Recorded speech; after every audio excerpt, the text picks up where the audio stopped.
How to make your first $10,000 while having a 9 to 5. So your first 10K is while you're still working your 9 to 5 is not impossible. It's definitely within your reach. And I'm going to break down the exact steps on how to hit that 10K mark even while you're working a full-time job, whether it's 8 to 5, 9 to 5, whatever your schedule is. This video is going to explain all of it. Thank you guys for liking the live. And so whether that's going to be through like your budgeting, your mindset, making more income, whatever your strategy is, I'm going to cover a lot of them. So let's go ahead and get into the video. The first step is going to be being clear on what $10,000 looks like. A lot of people don't actually know what $10,000 looks like. If I ask you how many figures is $10,000, most people do not know the answer to that question. So you need to know really deep down inside how much that even is. Do you even know how much $10,000 is? Do you even know how many figures $10,000 is? Okay. If someone's on this live, answer that question. Do you know how much figures $10,000 is a month? Well, not a month, but let's just say $10,000. All right. This is a question a lot of people don't know the answer to. So $10,000 is the same thing as $833 per month. This camera is so crooked. $833 per month for 12 months, or $275 for a week for 9 months. So when you start visualizing it, it stops it from the feeling of $10,000, saving up to $10,000 while working 9 to 5, stops being overwhelming. It stops being annoying. It stops being something that you think you can't do. And it also makes it more normal. The only things that you can achieve are whatever your mind and your subconscious believe are normal. So that's why you get up and you're able to breathe every single day, because that's normal to you. You get up and there's food in your fridge because it's normal to you. If having food or knowing where your next meal comes from is not normal for you, then that's going to be something you put a lot of attention on. So everything that is surrounding money, we put a lot of attention on it because it's not normal. Having $10,000 for most people is not normal. So when when you know you want more success in life and you're starting to do the things to get towards that, and you're doing things that are trying to get you towards that, most people don't know what it takes to get there, because most people are even too scared to know what it is, but also too scared to make it their normal. So you have to really focus on making it normal, right? And you start making it normal by first knowing what it is, breaking your goal down. I say $10,000 just because that is a number everybody likes. And it's 5 figures. It's a very decent amount of money for most people who have never manifested or brought money into their experience. And so it removes the feeling of impossibility. That's the first step you want to do. Like, you want to start this process not by thinking it's too big, not by thinking it's a lot of money, not by thinking that you can't have it, or not even knowing how many figures, $10,000 is. You're going to have to know those things, because if you don't make it normal, it's never going to be normal, and you can never have something that's normal. And you can have it, but because it's abnormal, it's not going to stay. So having water to drink, food to eat, having somewhere to live is not abnormal to me. That's why, or a lot of people, that's like a normal thing, right? So that's something that everyone normally has. But $10,000 working for yourself while having a 9 to 5, making an extra almost $1,000 a month is not normal for a lot of people. So you have to first make it extremely, extremely possible by knowing what it looks like. Make it normal to you. Start saying the number 10,000 like multiple times a day. Anytime someone asks you about like, what would you like? Start saying $10,000. Yeah, like start talking about it as if it's something that is not. Start talking about it as if it's something like you're just talking about $1. And that's what's going to actually change your mindset around money to actually be able to achieve it, because getting $1 is not a problem for you, but $10,000 is only the same $1 10,000 times. So how come you can have $1, but you can't have 10,000? That doesn't make sense, because $10,000 is literally made out of the same singular dollar. So if it's made out of the same singular dollar, you have to literally just make it normal. That's what, that it's not bigger or any different. It's just the same thing many, many, many, many, many times.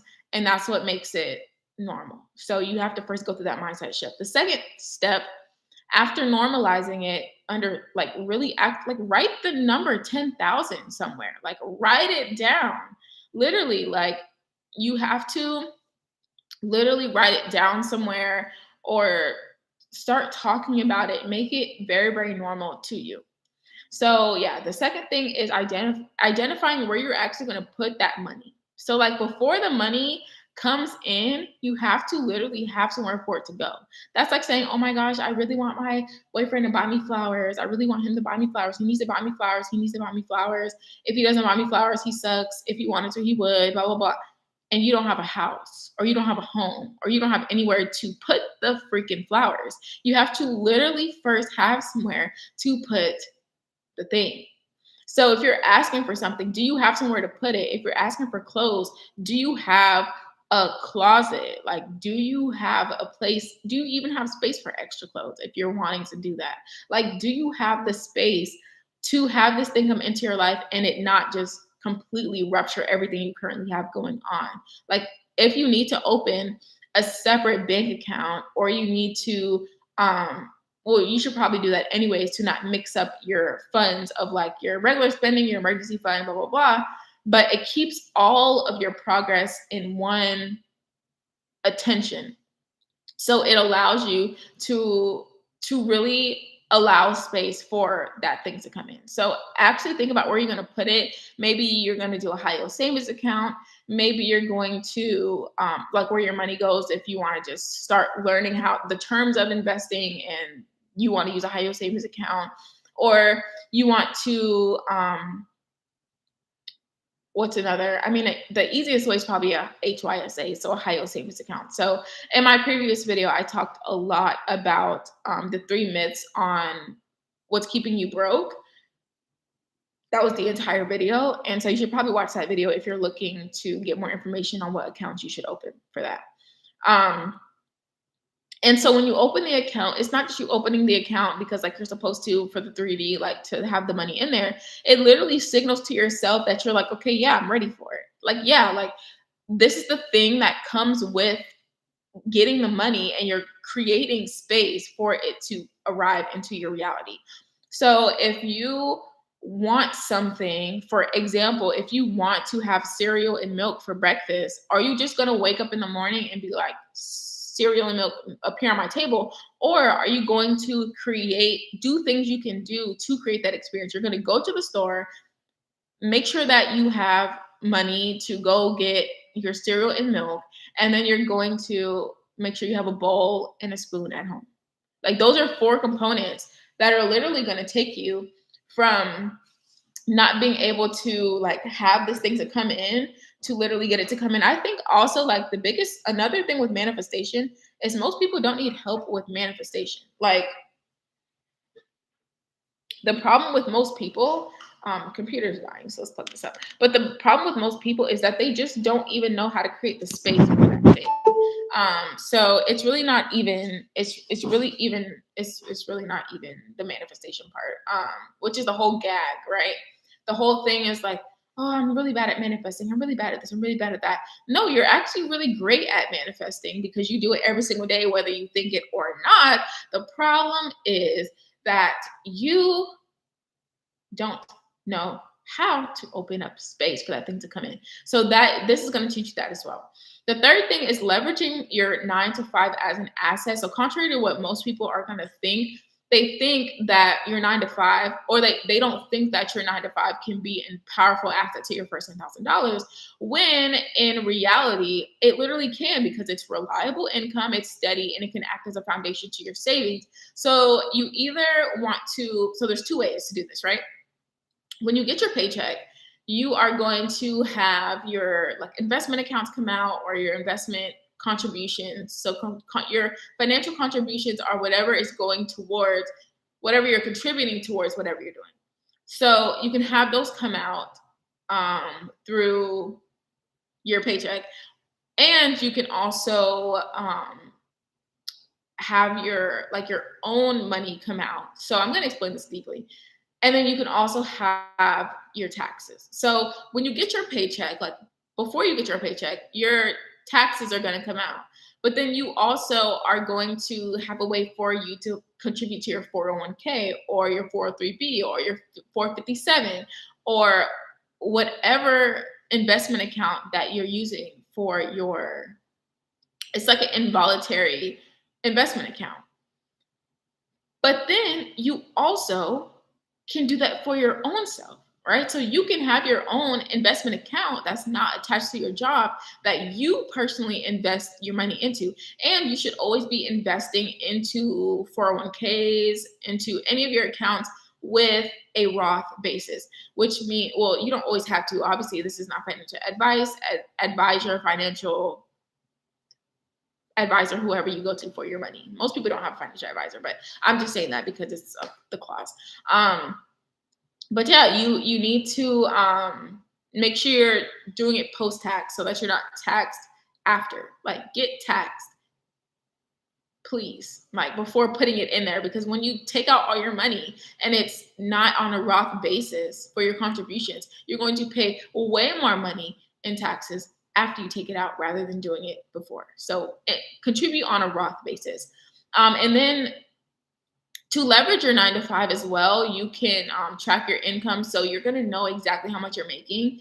You're going to know exactly how much money that you have. And your full-time job is not holding you back from your financial journey. It literally is the foundation. And you can use your job to fund your dream of whatever your dream or desire is. Specifically, if your goal is financial freedom, whatever your desire is attached to financial freedom. So most people overlook that and they think like, a job is bad and a job is this. I want to quit my job and do blah, blah, blah, but it really is an opportunity. Like, you're literally watching this video because you're different. You're a person that doesn't think like everybody else. And you know that it can be an opportunity. So number 4 is get a job. If you are thinking about, we're going to talk more about it, but if you're thinking of using this 9 to 5 to fund your investments, you may need to get a second job or a second income, right? And so if you're getting a part-time job, make sure to not get a part-time job that is also draining. Getting a part-time job, so getting another job, which is a part-time job. If it's draining, that's going to put you in a low vibration. When you do work that you enjoy, it keeps you in that positive alignment of, you're motivated to work towards this 10K goal, to saving and investing $10,000. When you get a job that you don't like, every single day you go to that job, you're going to be in a low vibration. You're not going to feel really, really great when it comes to your vibration of where you're working at and your environment.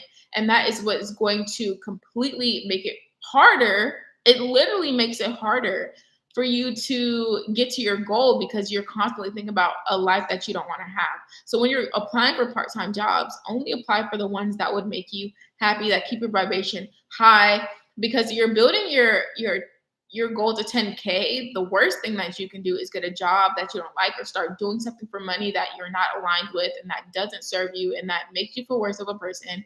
And then as soon as you start doing that, now you have to work through all the trauma you're going to get from that specific job. That literally is worse.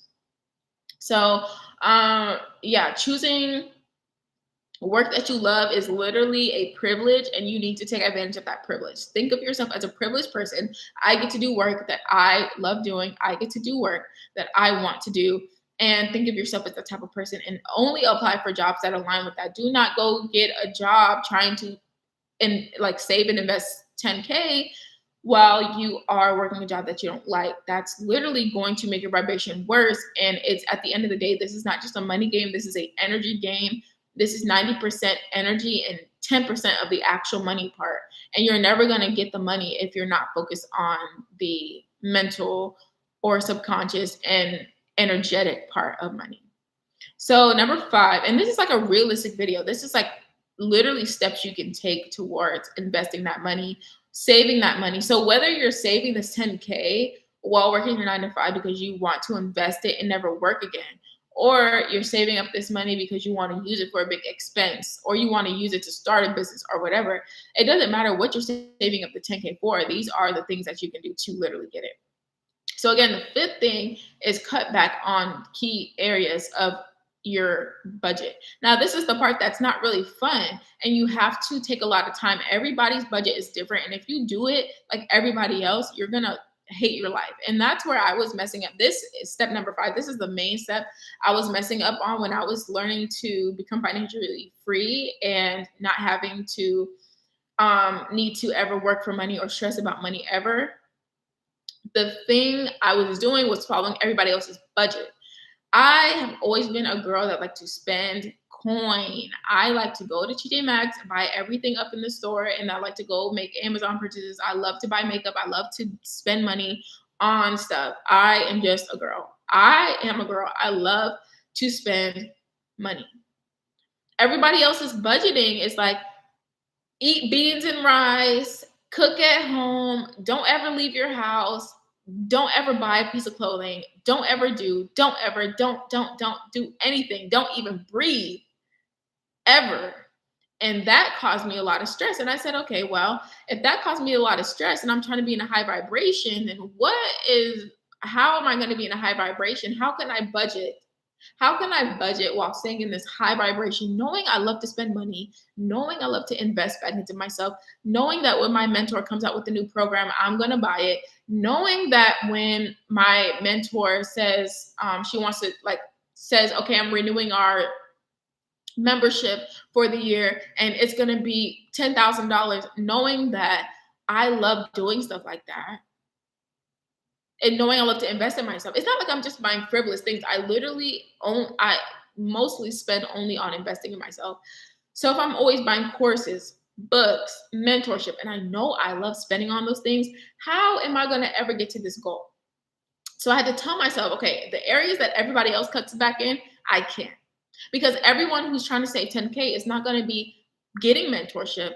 They're not going to be getting a coach. They're not going to be spending hundreds of dollars on courses. They're not going to be starting a business. They're not going to be investing in a business. They're not going to be doing anything to invest in themselves. They're just investing in what's going on right now in the 3D. And I'm opposite of that. I'm like, I want to invest in myself because I am more important than anything else going on. And that's why I'm going to be better. Not going to be. That's literally why I am better than a lot of people my age, because I have been investing in myself since I would for the past 10 years.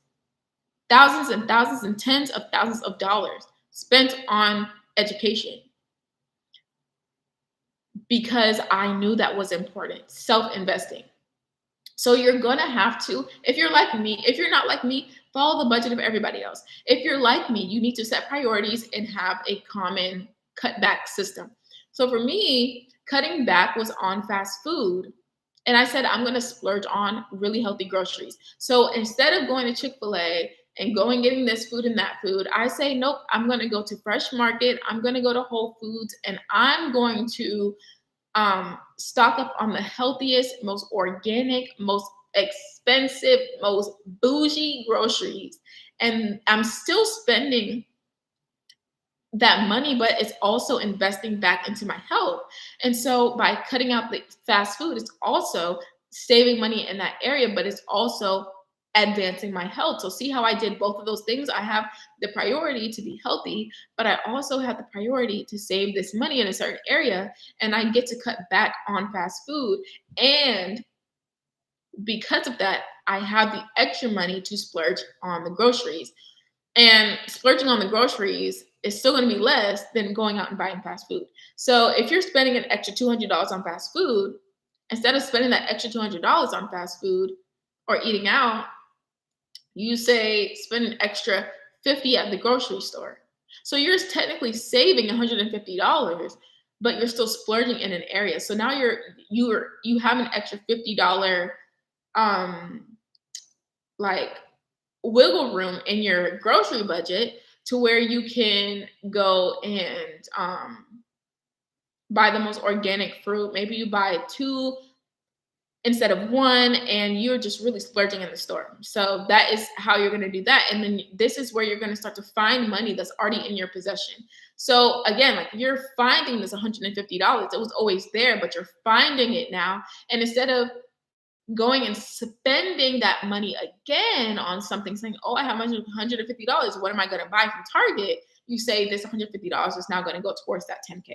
So you want to do that with every single part of life, but you also want to set those priorities, right? So if you want to splurge on groceries and cut back dining out, you literally have to make that a priority and actually not go reversed on it. So spend time really thinking about what you want to splurge on. Me, I know for a fact I cannot live without buying a book, buying a mentorship, buying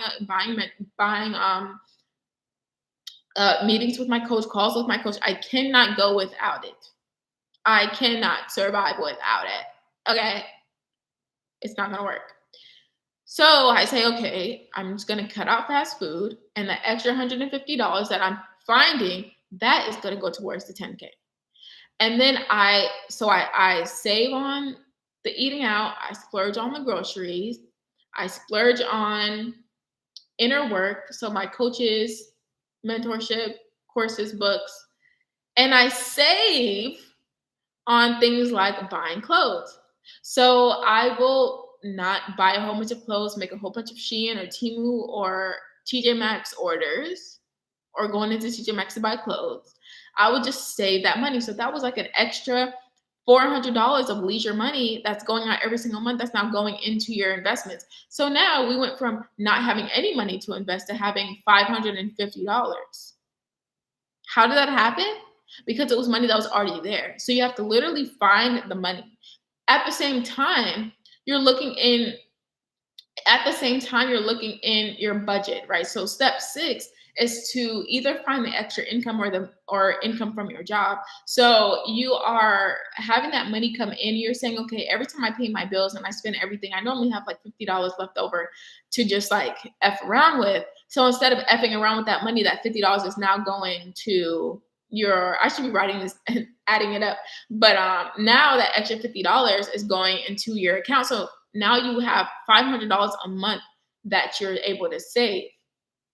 That's going to turn to 10K very, very quickly if you put it into an investment account. And that's what I say when you want to start to save up 10K, don't try to save up 10K singular dollars. Save up money and let the money work for you. So you're investing it along the way, and you're going to reach 10K quicker because the money is already making its own money. So if you have, let's just use, you have $5,000 in a high yield savings account and you're getting paid $21 a month because you have a 4.5 APY for your interest. You are going to reach $10,000 quicker than you did when you were just starting off. So the money is going to continue to compound because you're making $20, but that $20 is going to add to that $5,000. So now you're investing $5,000, $20, and then you're going to get whatever that next interest is, which is probably going to be like, let's just say $22 or $23. And it continues to compound until you're gaining back $40, $50. Let's just say you have the like 10K and you're trying to get to 20K invested. You're getting $40 every single month just for having that money in there. Eventually it's going to turn into 100. It's going to turn into 200. It's going to turn into 300 by leaving that money there. So it's not about just getting to 10K. It's about, okay, where am I putting this money to make it work for itself? So as I'm trying to get to 10K, the 10K is also building its own self. And this also goes back into earning that extra income. So if your budget doesn't free up enough money to hit that 10K goal, you may need to bring in that extra income with that side hustle, that job, gigs, freelancing, maybe Uber, maybe online tutoring, selling things. That's just really great. Heading to a Plato's Closet or a cheapskate, like it's like a clothing consignment store. That's what they're called, consignment stores. When you take your clothing to a store and you get money for it in store. Sell all the stuff you don't need. And then also like any type of side hustle, like door dashing, things like that. Like you can literally go on TikTok and search up what are some ways to get extra income. You can also go to ChatGPT and just say, what are some ways I can get extra income today without blah, blah, blah, blah. Like use this AI stuff we have now, use it to your own advantage and to your own discretion. Okay. But you may need that extra income. And so this is going to be a moment where you kind of bite. It's like a it's it's like a phrase, it's like bite something, but it's also called eating the frog. So it's like the temporary sacrifice to have a specific goal. So the extra work you put in now is going to get you to reach your 10K goal. That could be watching YouTube videos that are really, really going to get you to your point of understanding, or getting that mentorship, getting that coaching, getting some type of coaching call, getting in front of someone who already has what you want, and sacrificing the money, time, or effort. So the money is going to be sacrificed if you are buying coaching, buying courses, buying books. And then your time is going to be sacrificed if you're watching a whole bunch of YouTube videos trying to find the nugget of something to do, the nugget of information. And so you're going to have to go through this moment where you're kind of just like doing the thing you don't want to do. And then at some point, that's going to break you. It's going to get to a point where it's just like, absolutely not, I can't do this anymore. And that's how you know it's time to really maximize your full-time income, which is step number 7. So you can ask for a raise, do overtime, get bonuses. You can also ask to do overtime. But if you're at a job where they don't allow any like growth in the job, so it's just like let's just say it's an entry level job.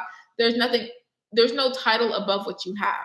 So there's no way you can get a raise. You're going to have to change jobs because there's no performance bonuses. There's going to be no advantages, and no opportunities to take advantage of your overtime or extra work. That's not going to exist there. So you're going to have to learn to get another job. Now we started with the idea of we're going to get this 10K, but now we're like, oh, we need to just get a better job so we can invest more. But that doesn't mean that you're just not going to do anything while you're getting your other job. That means while you're waiting to get your other job, you're waiting for the opportunity, and it may take 4 or 5 months of applying for jobs to get another job that you really actually like. You probably are going to reach your 10K mark before you get that next job because you're focused on investing even a little bit at a time while you have your other job, while you have the job that you currently have. And then when you're kind of over it, 4 or 5 months later, you're either going to have found a job or you're already going to have hit that 10K mark. And that's the point. So number 8 is to set a timeline and track your progress. So timelines really they're helpful for some people. For me, I don't like timelines because I quantum leap really, really quickly. And so what I wanted to do last week is completely different from what I want to do now, but I'm farther than I was 2 weeks ago. So the check-ins and the scheduling and stuff doesn't quite work for my timeline. But if it works for you, that's really, really great. It's still something that helps you get it to be achievable and getting that 10K quickly. But the way that I would do it is the timeline that works for me is daily. So instead of saying, oh, by March 2025, I'm going to have XYZ money, I say every single month until March 2025, I'm going to invest $10 every week. So that's kind of how I realistic wins. So your small wins along the way are going to literally be the thing. And I really want to talk about this so deeply. Gratitude is something that is going to bring you to more things to be grateful for, but it also can be a trap. So the gratefulness trap is when you start to overly be grateful for things that you shouldn't be. There are things that should already be normal. So like, for instance, like you're drinking water. If you live in America and you like have access to water normally, it may not be the best water, it may be sink water, but you still have water to drink, right? You're not going to be on your knees praying, happy, going out and celebrating the fact that you are drinking water and you have water to drink, right? That's normalized to you. So the thing that you would want to do for it being something to be normal is to have the amount of gratitude it takes to celebrate that thing being done, and then that's it. So when something happens, when I make a sale on my website, when I get a new client, when I have a really great day, and I hold my boundaries throughout that day, or I do something that I deem as like amazing, like, oh my gosh, you couldn't have done that last week. Congratulations, you're moving up.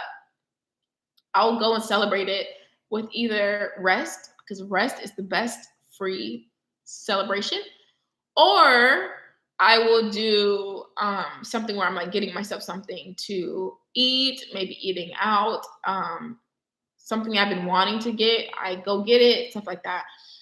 That just ties the fact, it's like a positive reinforcement. Every time something good happens, I also get something I want. So if every time you're sad, you go and get almost at a cereal bar. Who eats cereal bars? If every time you're sad, you go and get yourself fast food, then you're wiring yourself to say, okay, every time I'm sad, I get something good. Every time I'm sad, I get this really good meal. So I'm going to keep giving myself things to be sad for so that I can get this really great meal. But if you start to say, okay, every time I'm really sad, I'll just feel sad. I'm not doing anything to make myself feel better about it. I'm just going to feel sad. And then when you have something where you're really, really, really wanting to celebrate something that makes you happy, you go and do that thing. So you say, okay, well, I got a client today, or I made a sale on this new product that I just dropped, or this new coaching program I just dropped. Then you go out and get yourself something that you've been wanting or been thinking about, something that's extra, like a frivolous item. I'm not talking about going and get yourself groceries. I'm talking about like maybe if you're going to the grocery store, you go and pick out something extra that you probably wouldn't have got before.